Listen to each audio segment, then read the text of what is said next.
This is Space Blender, and it's completely free for now.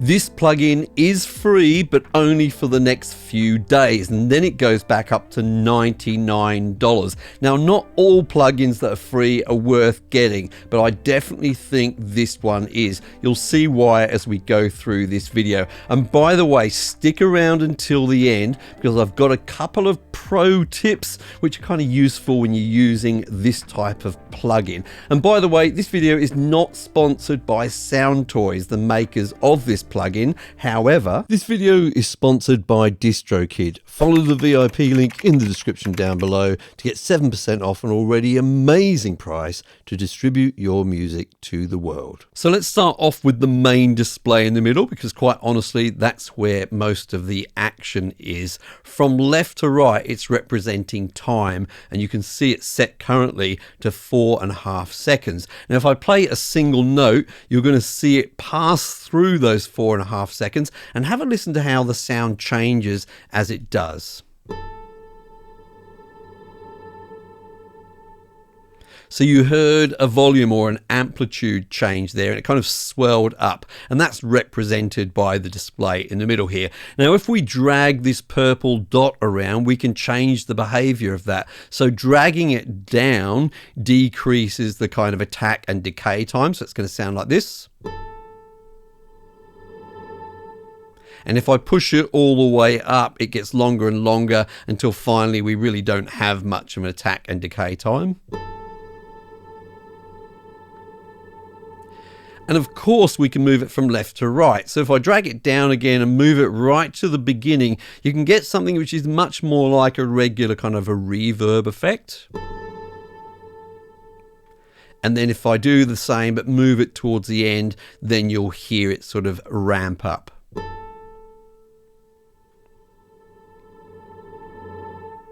Now, you could have some fun with this by moving the time knob around as the note passes through the processing. So I'll play a note and then I'll increase the overall time and have a listen to how that note changes.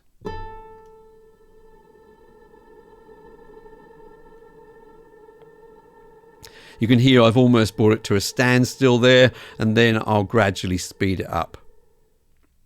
Now, interestingly, if we engage the warp button here, not only does it change the timing, but it also affects pitch as well as it does it. So I'll do the same again, and I'll increase the time.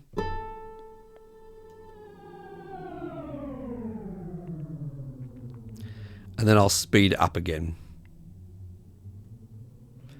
And I reckon that could be used really creatively, especially if you make use of your automation features in your DAW. Now, of course, as well as adjusting time in terms of milliseconds, we can also sync it to the tempo of the DAW, and then we're adjusting it in sort of musical values. So I'm going to set this to 4 beats, and this is going to make sense now that the guitar part that I used at the beginning of the video is more kind of in time with some backing. So have a listen to this in context.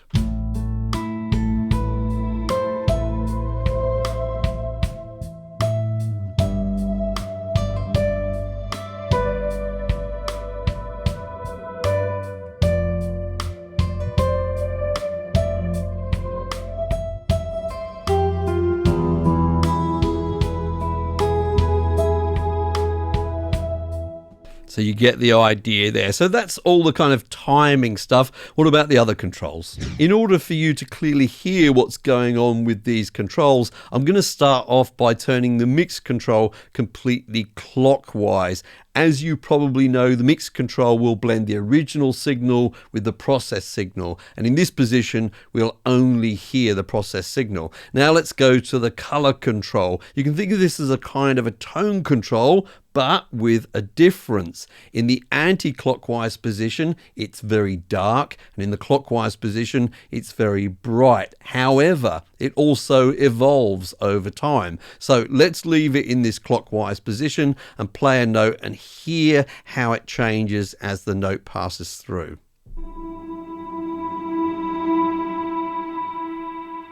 Nice. Now let's put it in the darkest position. We'll play it again. It will start off dark, but it will get even darker as it goes. Cool, I like that. Now let's go to the texture control. You can think of this as a kind of a smoothness control. If we put it in the completely anti-clockwise position, you'll see all these lines up here. These are the delay taps. And it makes it sound like a kind of a mandolin, if you like. Have a listen. So you can clearly hear each of those, but when we turn it up, it adds in all of these others and makes it kind of random, if you like, and that smooths it out. Have a listen again. Then next to that, we have the mod control. This is for a kind of a chorus control. We don't have any control over the timing, but we do have control over depth here. So if we put this up full, you'll hear some slight kind of pitch variations. And then finally, all the way over on the right hand side, we have this freeze control. What I'm going to do is just play that single note and then click on freeze, and you'll see and hear what happens.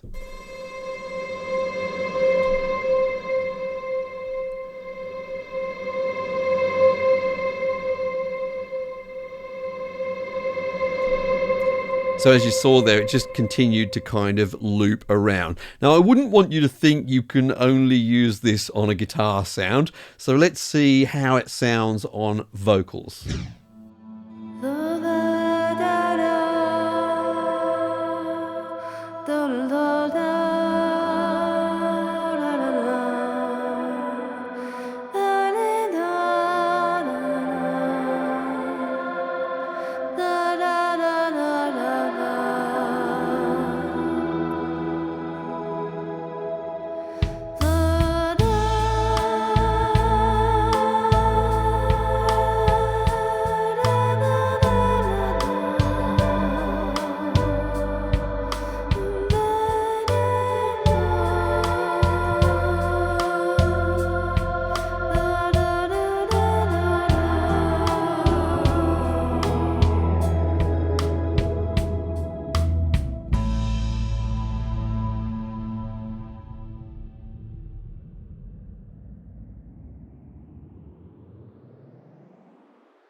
Now, before we get onto those pro tips, I'd just like to remind you, if you're releasing your music to places like Spotify, Amazon, Google Play, etc., don't forget to follow the link in the description down below to our sponsor, DistroKid. If you follow that VIP link, you'll get 7% off your first year of membership. So my first tip is to kind of stack SpaceBlender, to use several instances on one instrument. So for example, with my guitar, initially it was sounding like this.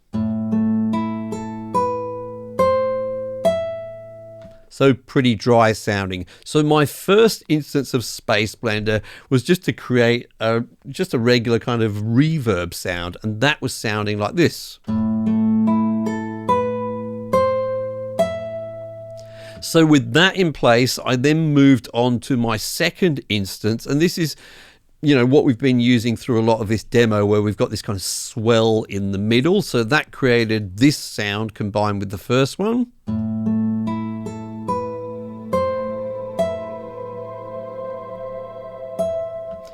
And then I wanted a third one that would kind of go on for a really long time and just extend the whole sound. This one was a little bit quieter than the others, but with all three now turned on, we had this sound.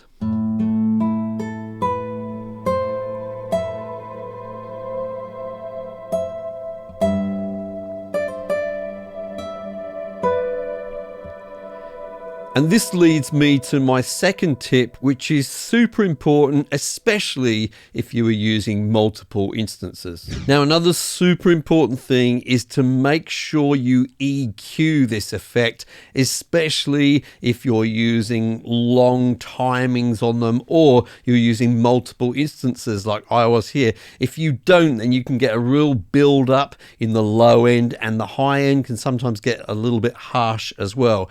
Now, in order to do this properly, you really want to insert it on a bus. You can see I've inserted it on my bus here, and because I've done that, I've turned the mix knob up full. I'm doing that so that the bus only has the process sound, because the original sound is on the original track, and I can use faders in my DAW to blend them together.